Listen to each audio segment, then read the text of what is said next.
السلام علیکم ورحمۃ اللہ وبرکاتہ۔ بسم اللہ الرحمن الرحیم۔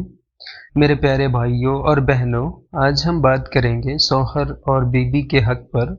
قرآن شریف میں اللہ تعالیٰ فرماتے ہیں، اور اس کی نشانیوں میں سے یہ ہے کہ اس نے تمہارے لیے تمہاری ہی ذات سے بیویاں پیدا کی تاکہ تم ان کے پاس سکون پاؤ، اور اس نے تمہارے درمیان محبت اور رحمت ڈال دی۔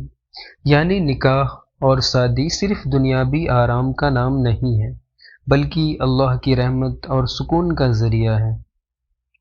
صحابی اور ان کی بیوی۔ اب ایک قصہ سنیے جو ہمیں حقیقی محبت سکھاتا ہے۔ مدینہ شریف میں ایک صحابی حضرت سعد بن ربیع رضی اللہ عنہ رہتے تھے۔ ان کی بیوی اپنے شوہر سے بہت محبت کرتی تھی۔ جب بھی شوہر تھکے ہارے گھر آتے، وہ کھانا گرم کرتی، پاؤں دباتی اور محبت سے کہتی، اے میرے شوہر، اگر آپ مجھ سے راضی ہیں تو مجھے پرواہ نہیں کہ دنیا مجھ سے ناراض ہے، اور اگر آپ ناراض ہیں تو میری ساری زندگی بیکار ہے۔ رسول اللہ صلی اللہ علیہ وسلم نے فرمایا، اگر میں کسی انسان کو سجدہ کرنے کا حکم دیتا تو میں بیویوں کو حکم دیتا کہ وہ اپنے شوہر کو سجدہ کریں، لیکن سجدہ صرف اللہ کے لیے ہے۔ سوچئے، اس حدیث سے ہمیں معلوم ہوتا ہے کہ بیوی کے لیے شوہر کی اطاعت کتنی بڑی عبادت ہے۔ بیوی پر شوہر کا حق۔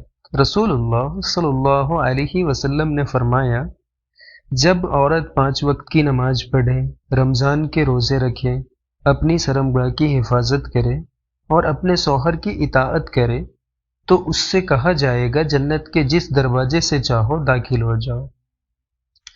یعنی بیوی کے لیے جنت کا سب سے آسان راستہ ہے نماز، روزہ، پاک دامنی اور شوہر کی فرمانبرداری۔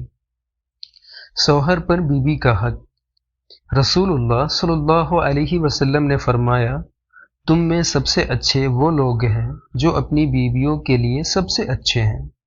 حضرت عائشہ رضی اللہ عنہا فرماتی ہیں، رسول اللہ صلی اللہ علیہ وسلم گھر میں اپنے کام خود کر لیتے تھے، بیوی کی مدد کرتے تھے، اور کبھی بیوی پر ہاتھ نہیں اٹھایا۔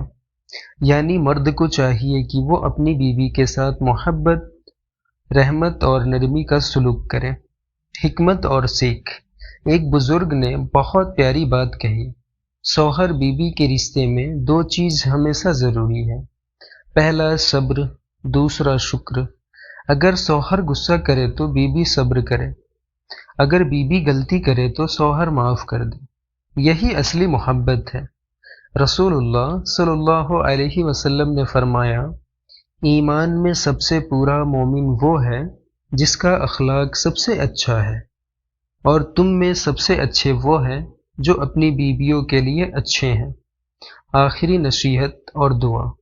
بھائیوں اور بہنوں، نکاح صرف دنیاوی آرام کا نام نہیں، بلکہ یہ اللہ کی ایک بڑی عبادت ہے۔ اگر شوہر اور بیوی ایک دوسرے کے حق ادا کریں گے اور محبت سے رہیں گے تو ان کی زندگی اللہ تعالی جنت بنا دے گا۔ دعا ہے، اے ہمارے رب، ہمیں ہماری بیویوں اور اولاد سے آنکھوں کی ٹھنڈک عطا فرما۔ آمین ثم آمین۔